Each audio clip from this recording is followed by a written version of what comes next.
Լեոնարդո դա Վինչին այս նկարում թաքցրել է տասնյակ մանրուքներ, որոնք շատերը նայելով այդպես էլ չեն տեսնում։ Որքան երկար նայեք այս նկարին, այնքան ավելի շատ բաներ կտեսնեք և ավելի շատ հարցեր կառաջանան ձեր մեջ։ Կարծում եք սա պարզապես Հիսուսի վերջին ընթրիքն է։ Իհարկե ոչ։ Նկարի մեջ այն պահն է, երբ Հիսուսն ասում է. «Ձեզանից մեկը կմատնի ինձ», և այդ 4 բառը պայթեցնում է ամբողջ սենյակը։ Յուրաքանչյուր առաքյալ արձագանքում է տարբեր կերպ։ Ոմանք մոտենում են, ոմանք հեռանում են, ոմանք մատնացույց են անում, ոմանք պաշտպանվում են։ Եթե նկատեք, առաքյալները նստած չեն պատահական։ Նրանք բաժանված են 4 խմբի, ամեն խմբում 3 հոգի։ Հիսուսը գտնվում է կենտրոնում։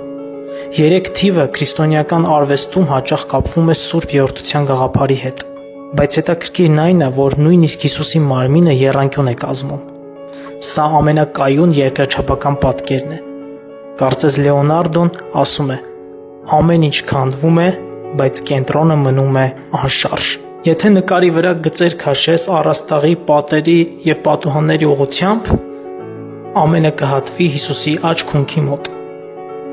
Սա կոչվում է մեկ կետի հեռանկար։ Դա Վինչին ստիպում է, որ նույնիսկ եթե ցանկանաս ուրիշ տեղ նայել, աչքդ կրկին վերադառնա Հիսուսին։ Եթե փակես բոլոր դեմքերը, դու դեռ կհասկանաս, որ սեղանի շուրջ խառնաշփոթ է։ Գրեթե յուրաքանչյուր ձեռք տարբեր բան է ասում։ Մեկը հարցնում է, մյուսը մեղադրում, երրորդը զարմանում է, չորրորդը հրաժարվում է հավատալ։ Շատ միջնադարյան նկարիչներ հուդային նկարում էին սեղանի մյուս կողմում։ Լեոնարդոն դա չի անում։ Նա նստած է մյուսների հետ։ Ինչու՞։ Որովհետև թշնամին տնից է լինում։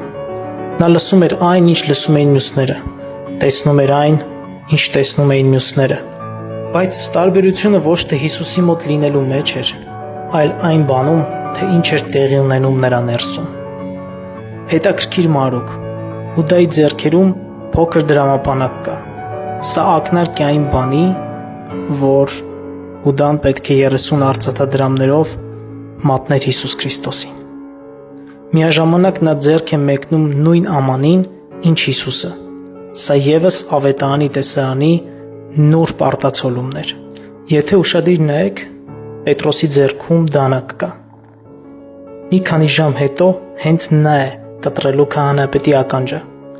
Լեոնարդոն կարծես փոքրիկ հուշում էր անում, թե ինչ է տեղի ունենալու ապագայում։ Ինչ կլինի, եթե ես քեզ ասեմ, որ այս նկարը միայն տեսնելու համար չէ, այլ նաև լսելու։ Կար մի հետաքրքիր վարկած, որտեղ Լեոնարդոն իր ամենահայտնի ստեղծագործության մեջ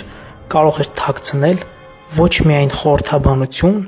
այլ նաև երաժշտություն։ 2007 թվականին իտալացի երաժիշտ Ջովանի Մարիա Պալան առաջարկեց մի տեսություն, որ նկարի որոշ մանրամասներ կարող են կապված լինել երաժշտական նոտաների հետ։ Նրա ուշադրությունը գրավեցին հատկապես հացի կտորների դիրքերը և աշակերտների ձեռքերի տեղադրությունը։ Եթե դրանք դիտարկենք որպես երաժշտական նշաններ և կարդանք հատուկ ձևով, հնարավոր է ստանալ կարճ երաժշտական հատված։ Ամենահետաքրքիրն այն է, որ այդ մեղեդին հնչում է դանդաղ և խորհրդավոր, կարծես արտահայտելով այն ծանր պահը, երբ Հիսուսն ասում է. «Ձեզանից մեկը կմատնի ինձ»։ Սակայն կարևոր է նշել, որ սա հաստատված փաստ չէ, և մենք չենք կարող ասել, որ Լեոնարդոն կարող էր հատուկ երաժշտություն թաքցնել այդ նկարի մեջ։ Դա Վինչին նկարում էր այն, ինչ տեղի էր ունենում մարդու ներսում։ Եվ գուցե հենց դրա համար է, որ խորհրդավոր ընթրիքը ոչ միայն գեղեցիկ նկար է, այլ նաև լուռ զրույց ամեն դիտողի հետ։